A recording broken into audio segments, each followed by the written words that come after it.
Thought Bubble Audio.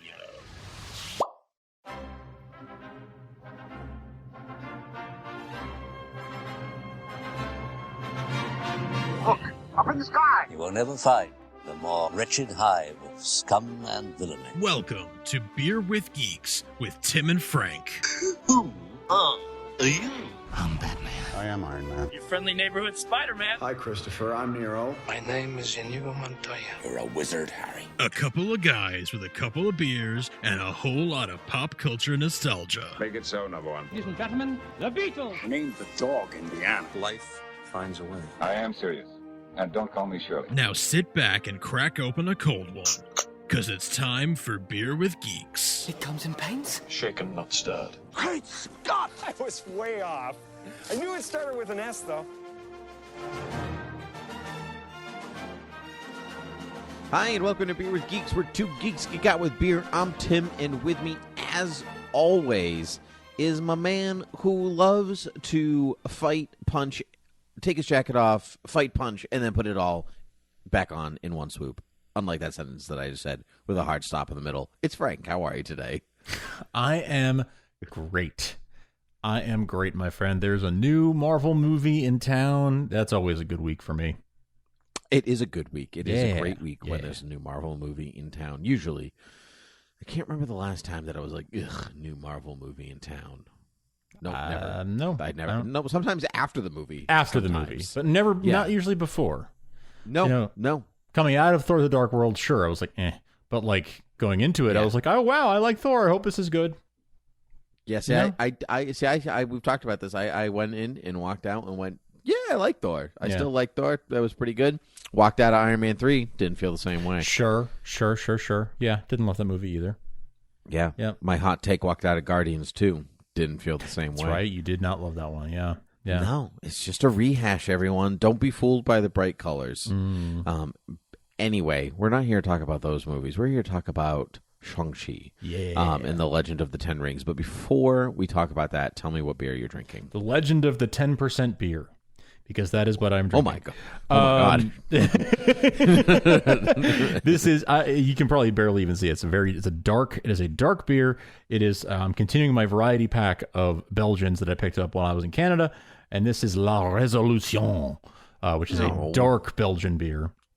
It is 10% alcohol by volume, and it's such a fancy. It's probably the fanciest one of the bunch. It's so fancy that they recommend enjoying it in stemware, in like a wine glass. So that is what I am doing. Wow, you went all fancy. Oh yeah. I went. Hey, listen, you surpassed pants and went right for dress. Your fancy dress. Exactly. Exactly. Is it good? It's so good. I mean, I if you enjoy Belgians in general, it's got that sweetness to it. It's got that. It's not very bitter considering how dark it is. It is just lovely and beautifully balanced and an absolute treat. I feel like you kind of went for like, when the people were like, "Oh, come to this event, it's black tie optional," and you were like, "Optional, not in my book." If I have the option, I'm gonna take it. Yeah, you are like, it's like you're like drinking formal attire here, and meanwhile, I'm drinking literally the exact opposite of what you could be drinking. I am drinking Table Talk from Wormtown Brewery, which is their blueberry lemon pie ale. Nice. Which is delicious, but I'm basically having about like a backyard barbecue, like playing horseshoes and running through the sprinkler while you're like on the 53rd floor at some party in the city, like auctioning off paintings by, I don't know, Van Gogh or whatever. Sure. Like crazy. Sure. Yeah. I mean, hey, it could be where you said you were drinking the exact opposite. I was like, is it like a natty light? Of course. Is it like what are we talking about? Like how like no, the quality is good. Actually, this one, it's very good. It's more lemony than blueberry. Yeah, very much different of a setting. Yeah, I find that. I don't know about you, but like if anything is lemon flavored, that is always the flavor that comes up the most. Sure. And so instead of a blueberry feeling, I'm definitely getting more of a lemon. Oh, but okay, so Table Talk. When you said Table Talk, I pictured the little like personal sized pies at like the grocery store, and that's what it is. That's the logo. Yeah, that's okay, exactly cool. what it is. Yeah. Huh. Yeah. So they collabed with Wormtown to make this blueberry lemon pie ale. Yeah, that is because so the logo cool. is actually the little tabletop pie Yeah. with the Wormtown W in it. That's so cool. I didn't know that they had that. I've never seen that, and I kind of want that now. And I kind of want one of those pies now. It's really good, and I also want one of the pies, even though I'm just drinking. But sometimes like the crust is. It's not just about the flavor; it's about the texture. Oh yeah, it's the whole experience, right? You got to have the whole experience from crust to filling. Everything has to. It all contributes. It must all work together. Yes. Yes. Much like making a movie, Frank. And sometimes, you got to have all your pieces working in sync to really pull something off. And I ask you, did Shang-Chi and the Legend of the Ten Rings, I'm going to say it like that because that's how they said it in the movie. Yes. And we've been saying it American style this whole time. Shang-Chi. I'm going to see Shang-Chi. Well, you've actually been to China, the... so you have more of a leg to stand on because you've actually experienced it, whereas I have not. That's true. I mean, I was just really going off of really how there's a whole scene on the plane. Yes. Shang-Chi. Yes. So you went from Shang-Chi to Sean. Shut up. I was 15. I know. I love that. That was probably the best interaction between the two. That's one of my favorite. I think so. Interaction between the two of them. I agree. Yeah. But anyway, did you like it? I'm curious because it's Marvel, but it's super fantasy. And so, and I was wondering, where your brain turned off. That is very funny. And no, I enjoyed it. I actually did. I enjoyed it. I did. To your point, it is the fantasy element of it is the thing that I am least into. But I enjoyed it as much as I enjoy. Okay, yeah, I think I would say I enjoyed it as much as I enjoyed. Say a Doctor Strange, which is also heavy on the magic and the fantasy. But I enjoyed the hell out of that movie, and I enjoyed the hell out of this movie. I thought it was super well done. It was a great origin story for this character who I didn't really have any familiarity with because I didn't read the comics surrounding this character because I was put off by the fantasy element of it and felt like, oh, that's not really my thing. But I really enjoyed it. I feel like I got an appreciation for the character and this story and where it fits into the broader Marvel mythos. And I enjoyed it more than I expected to. I wasn't that excited for it. I've been, as I've mentioned on here a few times now, I've been sort of avoiding trailers for movies that I kind of pretty much know I'm gonna see.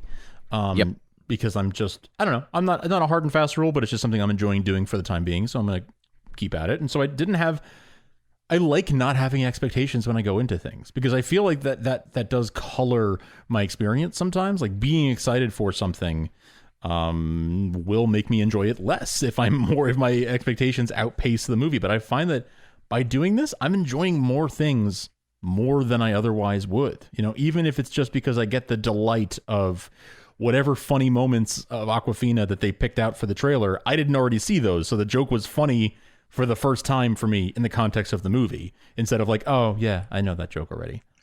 Little things like that add up and contribute to the enjoyment of the film. So I really I'm totally with you on the experiencing, not watching every little thing to experience the movie. Yeah. As a blank slate. I mean, that's kind of the Christopher Nolan way of doing things. Yeah. Where he said if it was up to him, he wouldn't have trailers. Right. Like, just go see the movie, right? And you will see if you like it or not. And I find that modern trailers, for some reason, a lot of them are just not selling me on stuff. Like it's all they're all edited and pasted the same way. Yep. They all share similar sounds or soundtracks, and they're all like this. They try to box every movie into a particular genre, and what's very popular right now is multi-genre films. And so like you're only giving me a very small part of what the movie actually is, therefore making me really not interested in what you're selling. Right. Right. Yeah. And it's interesting because they'll take different tacks with that sometimes, where they'll have like, oh, this movie is an action thriller, but it's also fantasy. So they'll have like one TV spot that focuses on the fantasy element, and they'll have another TV spot that focuses on the action portion of it, or whatever. Right. Right. And so you'll, depending on which show you're watching when you see the ad, you're seeing a different side of the movie. But it's not a well-rounded look at what you're actually going to get, right? It doesn't give you the full spectrum of like what this movie encapsulates. So I don't know. I feel like not knowing much has improved my enjoyment. It definitely improved my enjoyment of this film.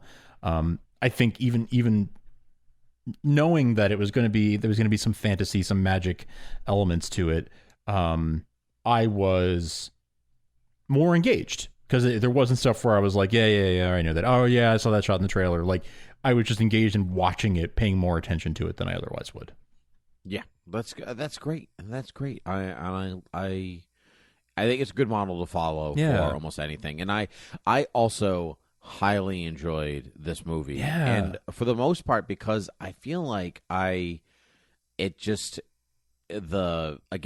trailers sold me on from what I watched. I think I watched one or two trailers, and I was like, that sold me on a movie that looked just okay, but didn't match the description of the movie they said they were going to make. And so in my mind, I was really interested to see which direction they ended up going with. And they went with the description of the movie they said they were going to make, which I thought was excellent. It's a really, really nice blend of like a wuxia style film, like a Crouching Tiger, Hidden Dragon, or a Hero, House of Flying Daggers. You know, the tight, kind of like the high tight line. You know, maybe more lyrical fighting, and then a really cool down and dirty kung fu film, like a Enter the Dragon, a Jackie Chan film, sure, something like that. You know, and it's a nice blend of the two of them while still being quintessential MCU. Totally. You know, here's your total hero's journey. Here's some of your deeper but not too deep themes. Here's it all around. So a nice big action sequence at the end and finish. Yeah, they are getting so good at synthesizing other genres and blending them into the MCU. They're getting so good at that, and they're really they've done it for years now. I mean, they've done it for over a decade now. Like that where that's been the thing, right? Like, I mean, it's been over a decade. And they've gotten so good at that. The whole the fact that I am not really a big fan of sort of kung fu movies or any sort of like martial arts based films. It's just not my genre, but I can appreciate it when it's done well. And that's what I appreciated here. It did remind me of seeing like Hero, which I saw in the theaters in like 2007 or whenever that came out, with Jet Li. It gave me that feeling, and I'm not really a martial art or even a fight choreography more broadly, a fight choreography expert, or even I'm not that good at identifying it when I see it. I think you're much better at that than I am, and yet I had such an appreciation for it. I think because they kind of held back on it a little bit in a good way. Like they saved the I mean, you had the big bus fight sequence, which I really, really enjoyed. And then obviously, as every Marvel movie does, it culminates in a big battle at the end. Right. But they could have gone a lot harder with that, and they didn't. And I think that was a prudent decision because it made it count. I agree. I totally agree, because you can pinpoint exactly where the action sequences happen, and they all occur not for the sake of a sequence, but because they're important to the story. Because one of the big action sequences is the it's subtle and it's layered. It's the Fight Club, and it's the confrontation between Shang-Chi and his sister. Whose name is escaping me, who I will use my one look up. Xialing. Xialing? I can't remember. But But anyway, they're in a fight, doing a fight, and they were trained by assassins because the Mandarin is the villain here, right? Yes. Wenwu is the villain, which is their Marvel's newest take on the Mandarin. Yes. This is the kind of the third iteration of the Mandarin, because you have the 10 Rings terrorist organization in Iron Man. Yes. And that was kind of it. That was gonna be the end of it, because the main terrorist in that, that you will build me my weapon, that guy, has rings on his finger and all that stuff. So it's like, it's like the Mandarin. Yeah. And then they go Iron Man 3, which was a cool concept, and then they kind of backlogged on it, and then you have Ultra Killian saying, "You want a Mandarin? I am the Mandarin," as he's glowing the color Mandarin, and you're like, it's a little too on the nose, way too on the nose. It's a little too much. And then so you have this third version, whom I liked very much, and they basically made him Ra's al Ghul. Yes, they did. That's immortal, conquer the world, secret ninja organization. His children grow up trained to be assassins, much like Damian Wayne. And so I really like that take on it, because that is not Shang-Chi's origin from the comics. That's total. This is all. I think they've retconned it now, over the course of time, to the movie's a little closer to what is where the comics match what was coming in this movie. I'm not sure exactly on the company synergy, Six Sigma, all that kind of thing. Yes, sure. You mentioned the 3 takes on the Mandarin, and you didn't mention perhaps the most controversial one, which is Trevor Slattery. How? Okay, again, I did not watch any promotional material, didn't read any promotional material before this movie. Did people know Ben Kingsley was going to be in this movie? Was that meant to be a surprise? Because I was shocked, and in a good way. That's a great question. So because it's well documented on this podcast that I loathe the Iron Man 3 twist. You did, but yes. I really like Trevor Slattery. Yeah. So the Marvel one-shot they did for him, where they sort of it's a great little smoothed it over. Little character. Yeah, right. And I like that it's all a continuation here, and I love that he was in this movie. It's always great to see Ben Kingsley. So he was not in the main promotional material, so it is a surprise. Good. I figured it played like a surprise, but he was weirdly. I saw there. I didn't see an interview. I was scrolling through Twitter, and I saw a photo of an interview with the cast of the movie, and he was sitting there with the cast on one of those foldy canvas chairs.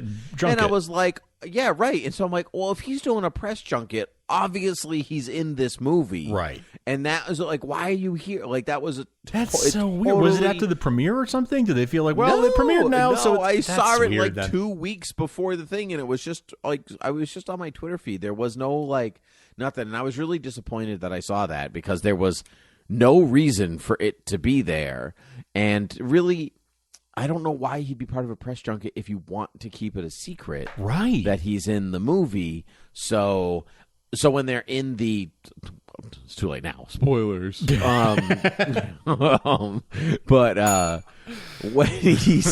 when they're in the cave, when they hear sounds and he's in the cave, and I was like, oh, okay, so this is where he's going to be. But I had forgotten that he was in that 2 weeks. I had forgotten that I saw him until that moment, and I was like, oh, okay, that's who's there. Sure.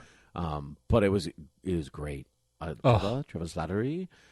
What I now know is a not a good impression of your father. Right? Yes. Oh man, that was a great moment. That was so good. Yeah. That blew me away. I did not know he was going to be in it. It didn't even honestly, it should have occurred to me, but it didn't even occur to me that he might, because I just felt like even if they were going to I just didn't think they would acknowledge that take on the Mandarin. It seemed like that's so far in the past. I mean, that's almost 10 years ago now.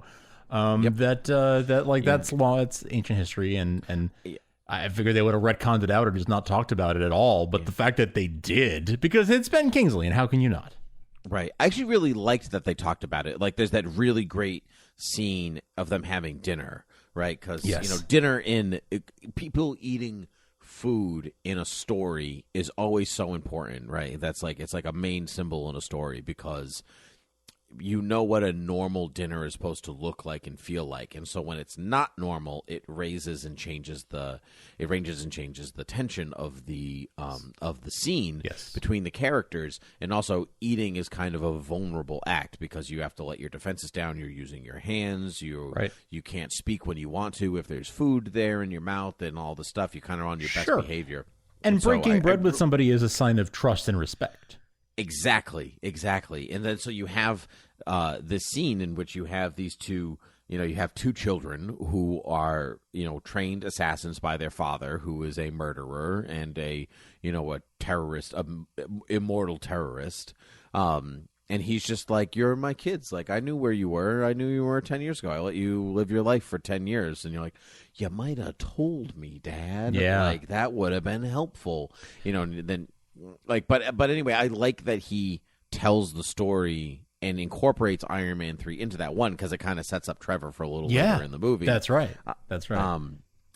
But I enjoyed that I enjoyed the scene of a long lost parent talking to their two children about why they abandoned them for the second time in a Marvel movie this year. Correct. Oh yeah, right on. I felt like I was watching Black Widow again, where like when the family gets reunited at dinner and the mom is like, "Yep, psych, I wasn't dead." Totally.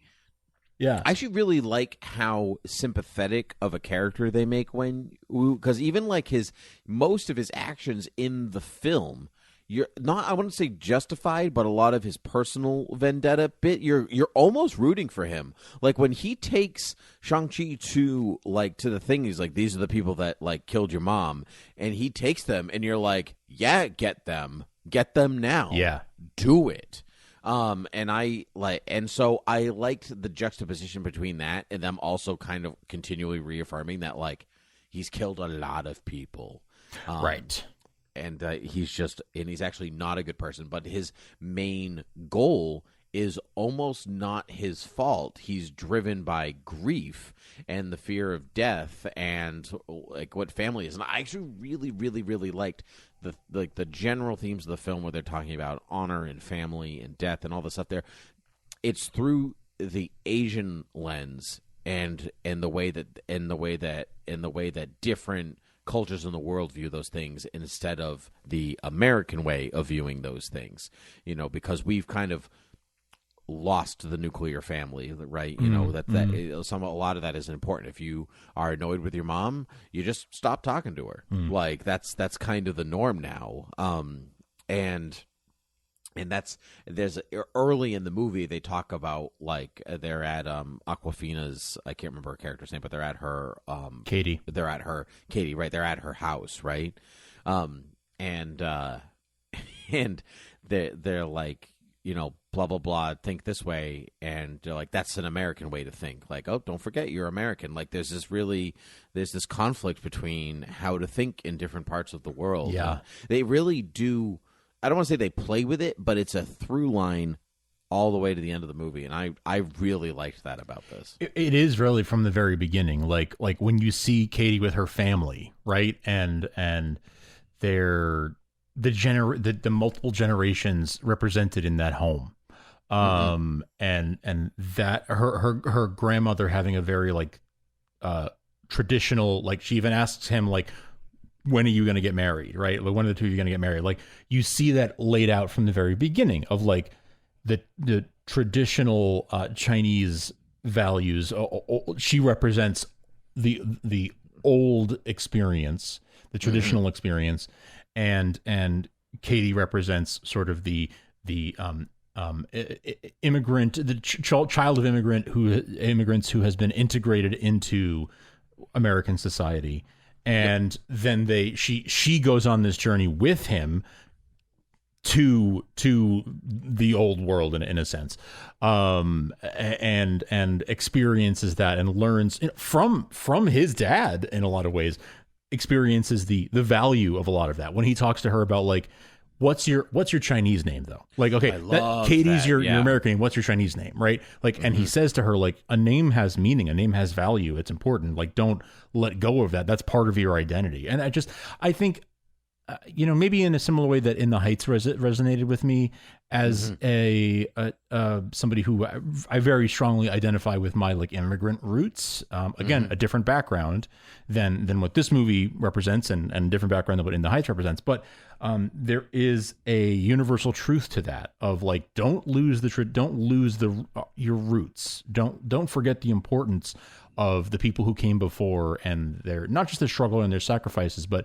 what was important to them. Like, hold on to that, because that will help you better understand them and their struggle and where you came from, the people you came from. That may not have been exactly what the movie was trying to say with that particular piece, but it resonated with me on that level. No, I think actually the movie was trying to say a bit of that, because you have, Katie's a great example of this, because you have this character who, like, is very Americanized, parking cars for, she's a valet parker for a living, and by the end, you've gone from, I drive really well and I do this and cruise control, blah, blah, blah, blah, blah, total 21st century all the way through. By the end of the film, she's wearing traditional warrior garb, shooting a bow and arrow. Yeah. And like a complete descent into in a way, her past, right? Into her lineage. Yes. And that's reflected in the way that the two of them talk to their friends when they go to dinner with that couple, right? And like at the beginning of the film, they're talking about this crazy night we had when we were driving cars and blah, blah, blah. And now at the end of the film, they're talking about this fantastical adventure they went on where their friends are like, all right, well, now you're just mocking me. And like, I don't believe any of that. You're an archer now? Okay, fine. I know. I loved that. Yeah, it reflects that journey they went on where even like no one can relate to what they've just been through. Exactly. And I actually really liked all of that at the end. And even after this whole journey that they've gone on, they're still like, yeah, we should really be adult and go to bed. Or. And I think that, don't lose. They're not so. It's important that it's just like their first story, so they're not so jaded in the way that like heroism could work in, because like look at the way the Avengers all kind of turned up by the end. They're seasoned and they're hardy and grizzled for the most part, and so it's nice to see the freshness of heroism over again. That I did really like. We haven't really talked about Shang-Chi himself yet. What did you think of him? Again, knowing very little about him as a character, I thought he was like a Peter Parker type. He was like a totally like relatable, like sort of down on his luck, very relatable, very like the kind of guy you can get a beer with type of character, but who is called to a much higher purpose. You could get a beer with him. Yes.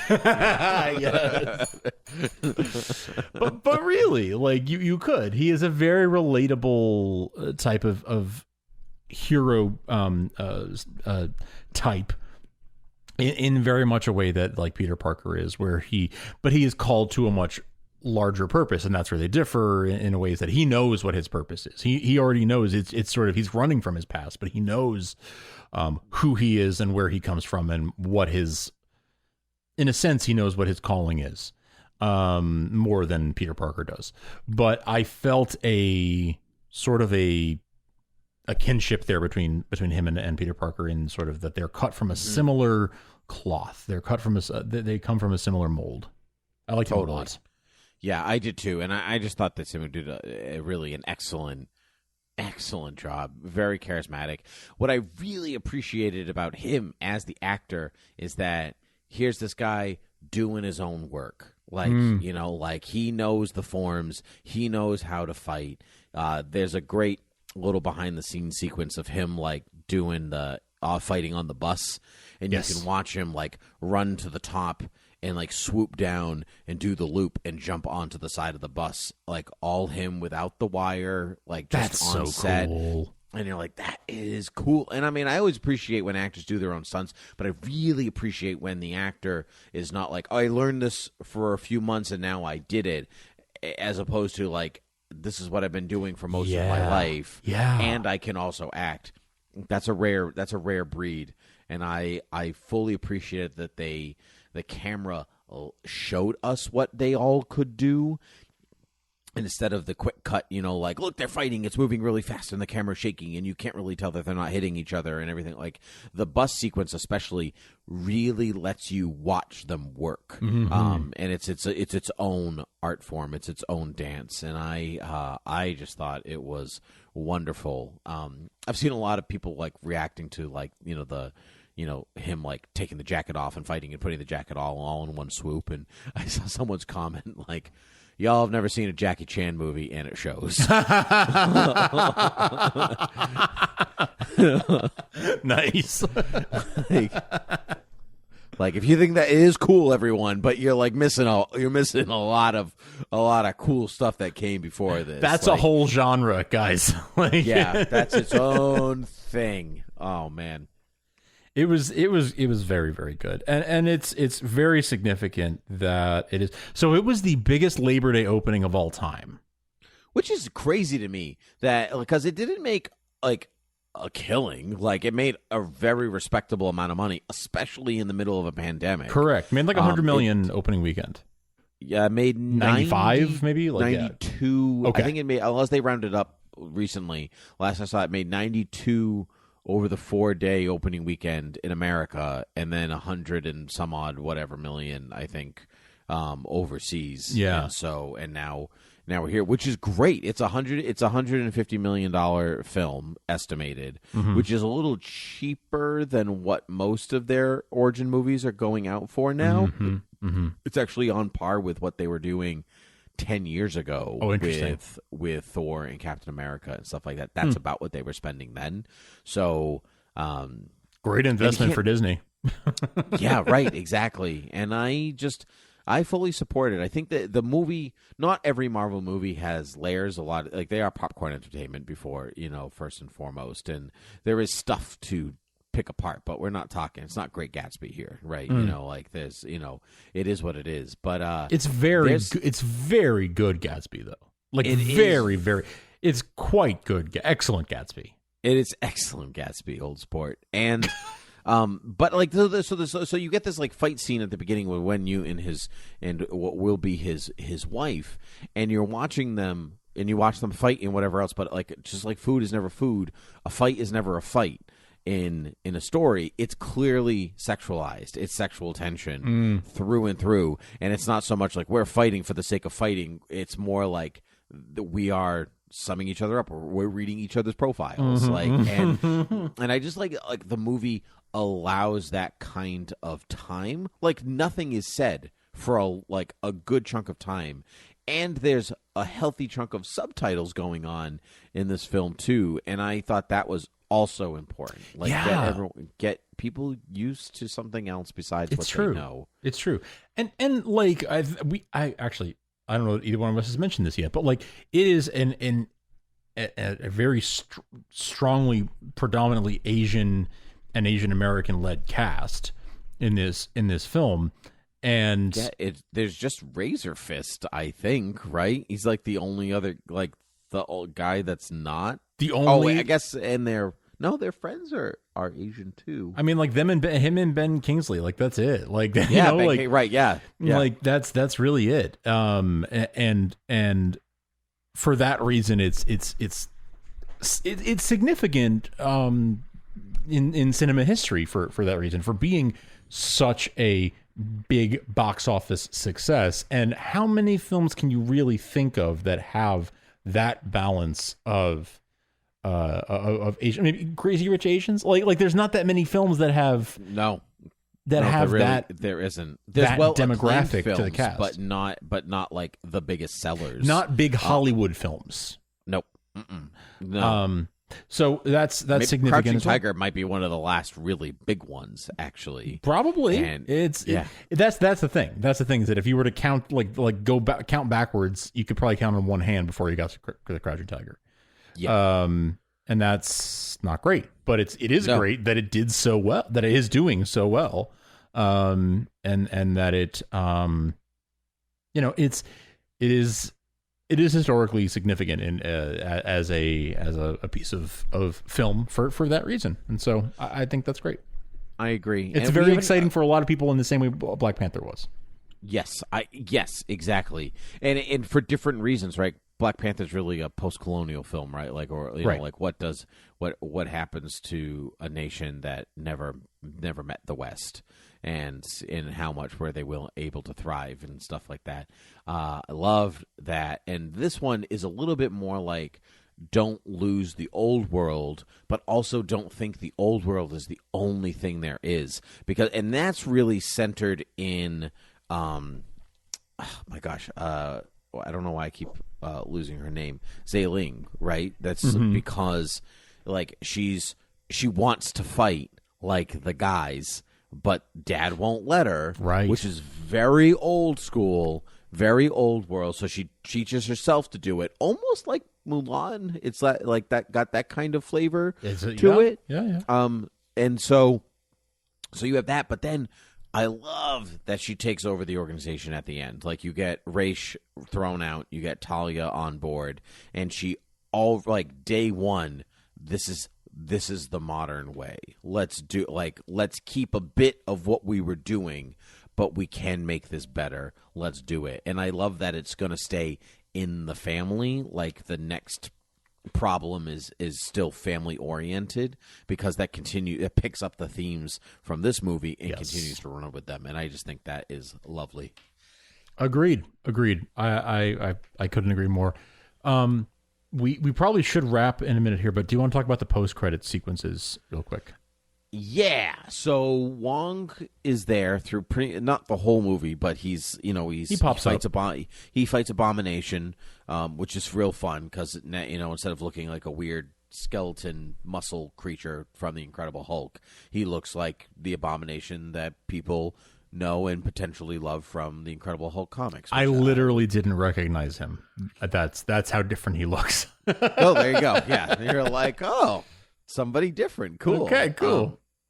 And I like that. There's been hints of Thunderbolts happening for a long time, which is kind of like Marvel's Suicide Squad. Yeah.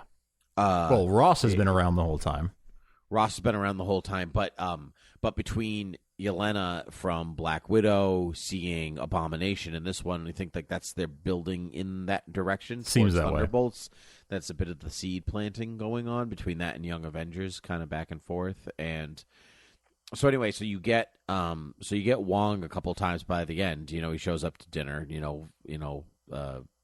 Confirming their story to their friends. And you get some fun, familiar faces as so something's up with the 10 rings. We don't know what. There's a beacon inside. They're probably technological because magic is apparently not a thing in the MCU, right? It's always like Tony Stark invented magic. It's something, right? It's something Tony Stark, something complete. And that's usually how it goes there. But even this magical realm is always we're in another dimension. We're in another universe. It's multiverse now, baby. We're rolling with it. Yes. That's cool. Actually, I loved all those creatures are very classic Chinese creatures seen in live action. I thought that was really cool. Yeah. Really fun. Very, very fun. So you get Wong, and we get Dr. Banner, and we get Captain Marvel, which I thought was lovely. So Bruce is Bruce again. Mm-hmm. His arm is still messed up from Endgame, which I thought was important. And Carol has spunk, which I thought was the most important part of that whole development. Yeah, the biggest development. She's got I don't want to say a personality, but charisma, more charisma. Charisma is it? Yeah, she's very hardened in the times that we've seen her. Yes, and, because her origin movie, she's got a lot of stuff going on, and then the next movie, Endgame and stuff, and she Infinity War, she's also got a lot of stuff going on. And there's a hint of it, hi Peter, that kind of, that stuff. But I really enjoyed seeing Brie Larson actually be charismatic because she's so charismatic. I know. She's a wonderful actress, and so I'm glad that they're developing her character in a bit of a different direction. I love to see it. I hope that continues for sure. But yeah, that was, it's funny. The character I expected to see maybe make an appearance of some kind of cameo in this film was Ant-Man, because it starts in San Francisco, right? Like when I saw all those shots of San Francisco at the beginning of the movie, I was like, oh, I wonder if Paul Rudd's going to show up at some point. That didn't even occur to me. That's he was too busy filing a complaint with Baskin Robbins. I guess so. Who I guess always so. remembers. Yeah. Yeah, I don't know. But anyway, great. I loved it. It was a great movie, and I'm glad they knocked it out of the park again. I thought it was really one of the stronger origin entrances that we've seen in quite some time. So agreed. Good. Yeah. The strongest origin story in a long time. Yeah. Well, if you want to enjoy the strongest origin story in a long time, you can be a part of the beginning of the next phase of Thought Bubble Audio by supporting us at patreon.com/thoughtbubbleaudio. That was a rough transition. I really didn't know where you were going with that. Neither did I. That was crazy. Much like Michael Scott, sometimes I start a sentence and I don't know where I'm going to end up. But you can support us there. You can support us by searching for us on Patreon. You can support us by searching for us on any podcast app and subscribing to Beer with Geeks, or to any of the Thought Bubble Audio shows. You can find us on Twitter at Beer with Geeks. You can email us, beerwithgeeks@gmail.com. Tell us what you thought about Shang-Chi and the Legend of the Ten Rings. Tell us what your thoughts are on the Marvel Cinematic Universe at large. And you can, of course, find the rest of our shows at thoughtbubbleaudio.com. And if you want to hear Tim talk about more movies, maybe Oscar-nominated films, you can find Academy Rewind there. Or if you want to hear Tim talk about books, you can listen to Read Up, where he talks about books intellectually and stuff, which I think might be the best tagline for any show we have on the network. Thanks. But those are the ways that you can find and support Beer with Geeks. If this show was worth $1 to you, head on over to patreon.com/thoughtbubbleaudio and just pitch us a dollar an episode for the shows we do. It's not even really $1 an episode. It's like $1 for every 4 episodes. It's like 25 cents an episode, Frank. Yeah, you're right. Actually, it's $1 a month. It works out to about $0.25 an episode. You're right. Yeah, nothing costs $0.25 anymore. We're the biggest deal on the market. Yeah. You got spare change. You got spare change you're trying to get rid of. This is where you do it. All right. That's right. Laundry and parking meters. That's what's keeping quarters in business. That's right. Although there's a coin shortage right now, so feel free to just do the credit. You could just do it, digitally. That works too. Yeah, don't send us an actual quarter. It's a waste of a stamp. Oh yeah. Frank, great to see you as always. So until next time, cheers.